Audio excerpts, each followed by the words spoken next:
Halo, bertemu kembali bersama saya Gilang Pandutanaya di POV Times, Point of View Times, terlebih mengenai isu-isu apa yang hangat dan enak untuk dibicarakan atau diobrolkan di hari ini. Di tanggal 29 April akhir bulan, semoga hari yang menyenangkan untuk kita semua Sobat Milenial and Gen Z. Dan tidak hanya ada saya, di samping saya tentunya sudah bersama pemimpin redaksi IDN Times, Uni Lubis. Selamat sore Mbak. Sore Gilang. Semoga selalu dalam keadaan sehat ya Mbak ya. Amin, sama-sama. Besok gajian ya jadi? Iya, makanya ini akhir bulan ini ya, yang belum gajian sabar ya, 1 hari lagi.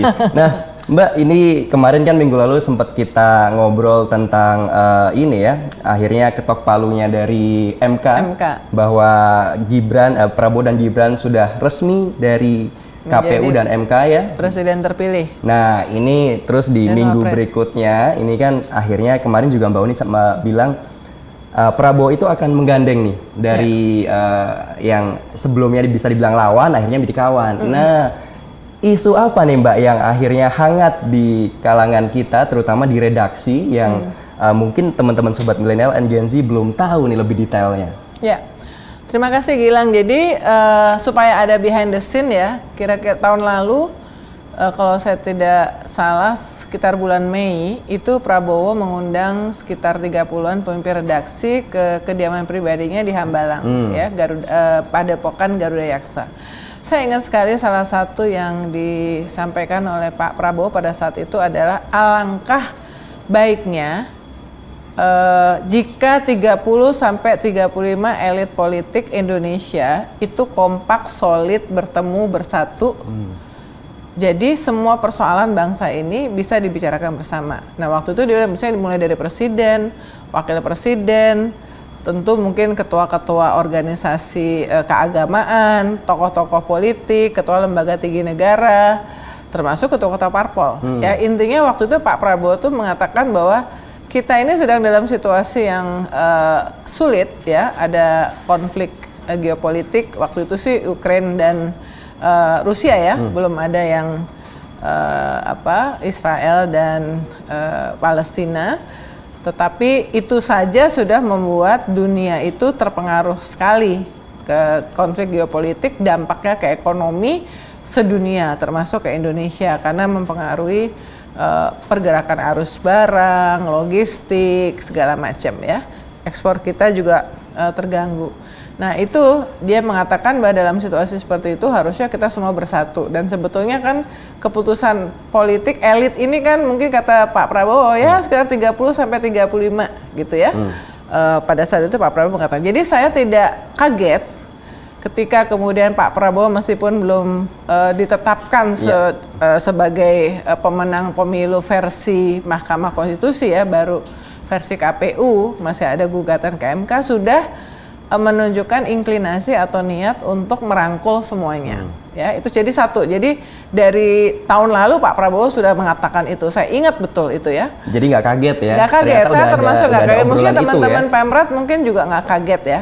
Tapi saya sangat ingat omongan itu karena waktu itu saya sempat bercanda, oh gitu ya, jadi semuanya penting ya, termasuk Pak Wapres, karena Pak Wapres itu kan agak diam nih, Pak Prabowo, Pak Wapres itu maksudnya yang sekarang, Pak Ma'ruf Amin, pada saat itu, oh iya beliau kan, beliau tuh peranannya besar, masukan-masukannya juga harus kita dengarkan, jadi Pak Prabowo membantah sinyalemen umum yang mengatakan seolah-olah Pak Ma'ruf itu tidak punya kepentingan, tidak punya andil ya. Menurut Pak Prabowo, Pak Ma'ruf tuh ada andilnya. Nah, jadi kembali saya tidak kaget. Yang itu satu ya. Yang kedua, Pak Prabowo ini punya banyak program yang membutuhkan dukungan luar biasa. Ya, program makan siang gratis itu kan lebih dari 400 triliun setahun, dan dia ingin segera merealisasikan. Sementara APBN kita untuk yang sekarang ini kan nanti yang bulan Agustus, ini kan untuk berlaku Agustus 2025 sampai ke 2026.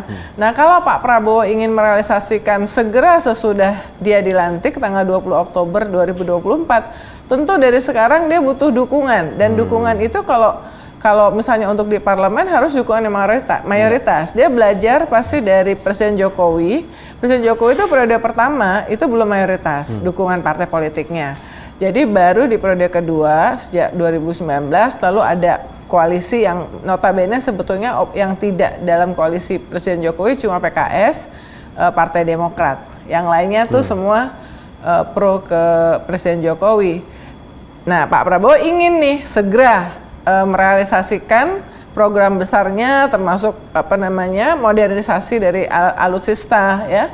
Itu segera ya. Segera itu artinya begitu dilantik tanggal 20 Oktober, Pak Prabowo tentu sangat ingin supaya komposisi di parlemen itu juga ya mayoritas. Mayoritas kan minimal 50% plus 1 ya. Nah, ini yang saya rasa latar belakangnya mengapa Pak Prabowo itu sangat menunjukkan inisiatif untuk bertemu dengan ketua-ketua parpol yang tidak di dalam koalisinya. Sudah bertemu dengan Pak Surya Paloh, Nasdem. Kemudian bahkan PKB yang di awal memutuskan untuk keluar ya dari tim ya. Dua-duanya ini kan mendukung 01. PKS memang enggak ya. Karena katanya masih diprotes oleh Partai Gelora. Tapi dijadwalkan mau ketemu, Mbak?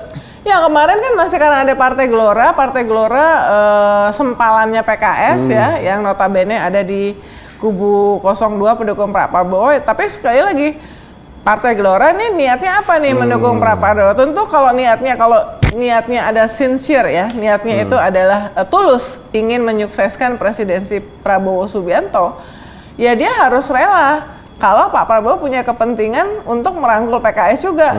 Soalnya track recordnya PKS sama Pak Prabowo udah lama sebetulnya. Baru kemarin di pemilu Pilpres 2024 yang berbeda ya. Beda di kubu. Tapi sebelumnya selalu dengan Pak Prabowo. Sehingga sebetulnya secara chemistry. Secara chemistry antara PKS dengan Pak Prabowo harusnya nggak ada masalah. Gitu. Jadi tergantung kepentingan lagi nih Mbak ya? Ya jadi maksudnya gini, PKS dapat kalau saya nggak salah 12 juta suara ya, biar nggak salah. Betul, nih lebih akurat ya, jadi di pemilu legislatif 2024 PKS 12.781.353 suara, 8,42%. Partai Gelora sempalannya PKS itu 1.281.991 atau 0,8%. Jadi jauh ya. Mungkin karena juga masih baru ya. Tapi ya itu tadi, kalau niatnya memang tulus ingin menyukseskan presidensi Prabowo, ya tidak ada partai yang bisa ngatur-ngatur. Apalagi partai yang kecil. Yang baru ya partai yang kecil. Jadi karena semua partai ini harusnya ingin tulus memastikan bahwa semua program-program yang dijanjikan oleh Presiden Prabowo Subianto itu segera bisa direalisasikan. Nah, itu hanya gampang kalau berkaitan dengan budget itu mulus di parlemen. Nah, apa kabar PDI, Mbak? PDIP jadi karena kemarin sama PKS belum jadi ketemu, banyak yang berpikir bahwa nantinya oposisi itu adalah PDIP dan PKS. Seandainya pun PDIP dan PKS, mereka berdua ini punya pengalaman menjadi oposisi, ya, artinya berani dan mau dan tabah untuk menjadi oposisi, ya. Jadi nggak heran. Nah, tapi tadi PKS kan belum tentu karena chemistry-nya sebetulnya udah dekat. Nah, PDIP banyak yang bahkan tokoh PDIP bilang sebetulnya Ibu Mega tuh tidak ada masalah dengan Prabowo. Bu Mega tuh masalahnya sama Presiden Jokowi. Dia merasa dikhianati padahal Presiden Jokowi sudah didukung dari awal. Nah, apakah benar demikian? Seringkali yang kita lihat di permukaan itu nggak seperti itu ya. Saya rasa mungkin bisa saja Bu Mega berpikir, ya sebenarnya saya nggak ada masalah sama Prabowo. Toh waktu Prabowo pernah jadi cawapresnya. Tapi kenapa kok Prabowo milihnya Gibran? Kira-kira seperti itu ya. Nah, jadi kita nggak tahu Saya bukan ahli tentang Bu Mega juga ya. Tetapi yang bisa saya katakan dan kita monitor karena POV ini kan juga bicara soal posisi editorial, sikap editorial di IDN Times. Kita ikuti semuanya itu. Tetapi satu yang bisa kita katakan tadi, menurut track record PDIP dan PKS itu pernah dan bisa menjadi oposisi yang tabah dan nggak makin kecil, ya. Justru dan nggak makin kecil, minimal sama ya. PDIP kan masih bisa 16 masih juara lah ya di jumlah kursinya di DPR. Nah, tetapi kalau misalnya apa yang terjadi sebetulnya setiap kali selesai pemilu adalah ya transaksi, bargaining. ya oke, saya bisa, boleh aja saya bergabung, tapi saya dapat apa? Nggak mungkin, kosong tuh nggak mungkin. Ya nggak mungkin. Jadi dapat apa? Dan dapat apa itu bisa sangat rinci ya. Apakah itu di kabinet, apakah di kementerian lembaga, apakah posisi di DPR, apakah nanti di BUMN, di komisaris, duta besar, kepala daerah saling dukung, apalagi di November kan sudah ada pilkada ya. Jadi di situ kan berarti ada kombinasi dukungan yang akan menarik ya. Seringkali apa yang terjadi dari sebelumnya, seringkali yang terjadi di level nasional, pemilu nasional, itu ketika di level pemilu regional tuh atau daerah itu bisa cair. Orang yang di nasionalnya itu nggak ada di posisi yang di kubu yang sama, di regional ada di kubu yang sama. Jadi semuanya ini yang sekarang sedang terjadi adalah proses bargaining transaksi politik. Ya, kenapa akhirnya partai politik harus realistis? Karena memang tadi itu nggak banyak partai politik yang tabah. Tabah itu artinya benar-benar artinya kalau jadi oposisi dia tidak mendapatkan keuntungan berada dalam koalisi ruling ya, yang memerintah. Itu banyak keuntungannya. Nah, yang lain itu enggak selama ini. Dan mungkin yang bisa saya sampaikan juga dan kita di editorial juga mengamati, ini adalah pemilu yang mahal. Jelas, ya. Ada yang kita wawancara politisi dia habis hanya untuk bagi-bagi aja 25 miliar. Belum di total sama untuk korlap-korlapnya, kanvasernya itu kira-kira minimal 40 miliar. Ya semua orang yang mengeluarkan biaya yang sampai puluhan miliar seperti itu tentu ya gini logikanya apa iya dia terus nggak kepingin uangnya kembali ya kalau misalnya dia disupport oleh partai politiknya apa iya partai politiknya nggak pingin juga supaya uangnya kembali untuk membiayai kegiatan partai. Jadi ada beberapa hal yang kita amati di IDN Times yang membuat memang pada akhirnya di politik tuh orang pragmatis. Berarti tinggal cocok atau enggak Mbak ya berdasarkan kesepakatan yang bersama tadi ya? Iya, jadi transaksi yang sekarang sedang terjadi adalah transaksi. Nah kita belum tahu nih berarti nih ya. Kita monitor terus ya kan. Nah Mbak ini terkait bocoran menteri nih Mbak, udah ada info nggak sih Mbak dari Mbak Uni? Enggak sih, ya ada saya tahu, saya tahu ya, saya tahu itu bocoran macam-macam ya, tapi saya selalu mengatakan gini. Ya udah berkali-kali dikatakan bahwa itu hak prerogatif dari presiden ya. Tentu banyak pihak yang ngerasa di koalisinya pendukung Pak Prabowo lumayan koalisi gemoy ini. Ya kan koalisi gemoy sebelumnya udah paling banyak, apalagi kalau ditambah Nasdem sama PKB makin gemoy dia kan.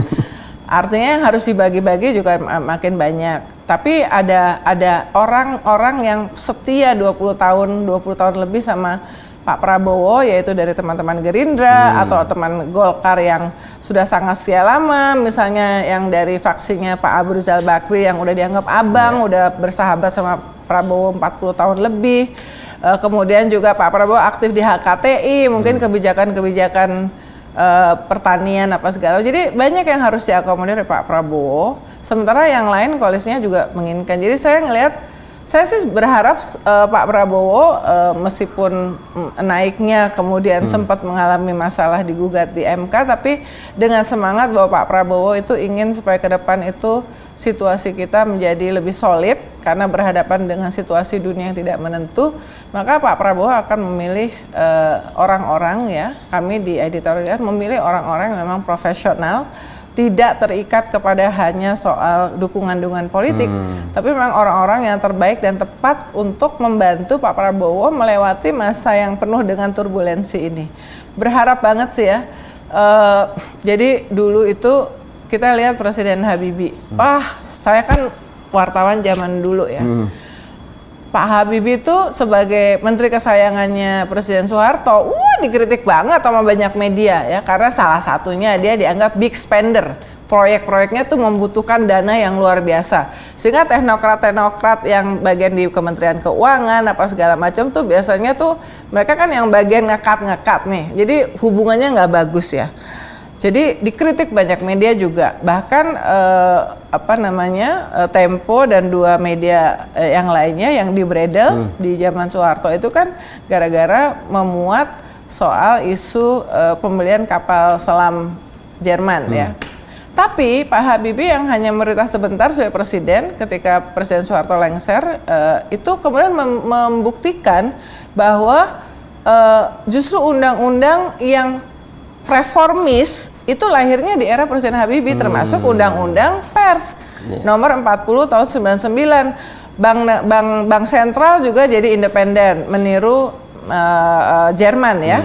Jadi mengingat bahwa Pak Prabowo itu juga melewatkan masa sekolahnya juga di negara lain, termasuk di Inggris, tentu kita berharap bahwa seperti Pak Habibie ya, Pak Prabowo justru membuktikan bahwa pertama dia akan menegakkan demokrasi, kedua dia memilih orang yang tepat sehingga dia bisa bersama-sama timnya itu melewati, membawa Indonesia selamat melewati situasi turbulensi ekonomi yang sekarang ya, ada tiga perang jadinya kan, ada 3 konflik jadi sekarang ya gitu.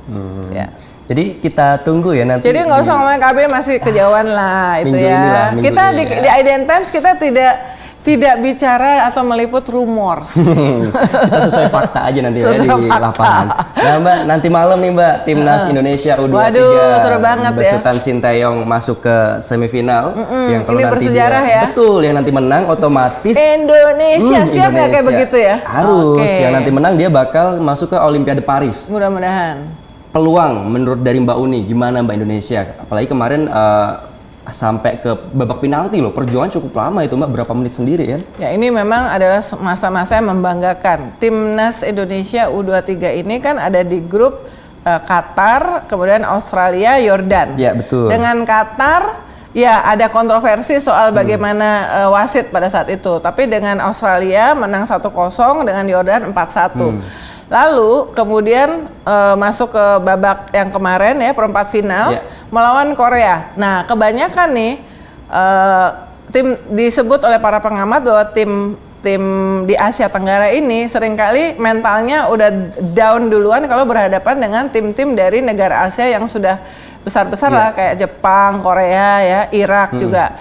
Tapi alhamdulillah surprise-nya thank you banget timnas dan juga coach Sintayong bahwa mental pemain Indonesia itu bagus. Jadi perkembangannya tuh bagus sampai sampai ke bisa masuk ke semifinal ya. Padahal kan dari segi peringkat di FIFA kan kita peringkatnya 134 dari ya. 170-an, ya. 174. Yang nanti malam yang dilawan ini Uzbekistan itu peringkatnya 64 kalau saya nggak salah.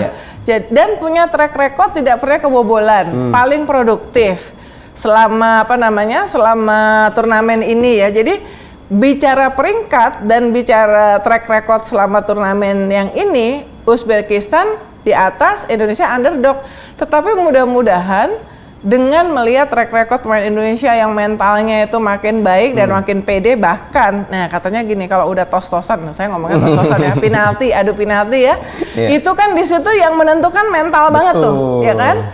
Wah mental banget, ternyata kita bisa menang kemarin yang lawan Korea. Orang se-Korea sedih banget, apalagi di sini pelatihnya orang Korea pula. Dan dalam sejarah Korea Selatan itu belum pernah gagal dan baru gagal di ini nih Mbak, lawan Indonesia. Nah, jadi kan menutup kemungkinan lawan Uzbek jadi kita semua harus optimis. Di End Times editorial harus optimistis dan sama-sama berdoa semoga nanti malam kita bisa mengalahkan Uzbekistan. Berapapun, yang penting Uzbekistan kalah. Yang penting kita masuk. Yang penting kita masuk ke final dan tembus ke Olimpiade Paris. Kalau misalnya masuk ke babak final, udah pasti kita udah dapat tiket ya. Karena kalau enggak, misalnya kalau juara 3 kita bisa atau playoff. Tapi lebih enak kalau nanti malam menang deh, masuk ke final ya. Mudah-mudahan ya. Kita berdoa bersama. Nah, update terus beritanya hanya di IDN Times ya, sobat milenial and Gen Z. Dan terakhir Mbak, berapa untuk Indonesia Uzbekistan nanti? Yang berat nih. 2-1 deh. 2-1 ya, 2-1. Gak usah pakai penalti lagi deh, langsung aja 2-1 ya. Selesai. Nah, itu tadi informasi yang dapat kami sampaikan mengenai informasi terbaru di minggu ini. Nah, saksikan ataupun update informasi terbarunya di IDN Times. Tentunya akan kita bahas di minggu depannya bersama pemimpin redaksi IDN Times. Akhir kata, saya Gilang Pandu beserta pemimpin redaksi IDN Times Uni Lubis pamit undur diri. Sampai jumpa dan terima kasih.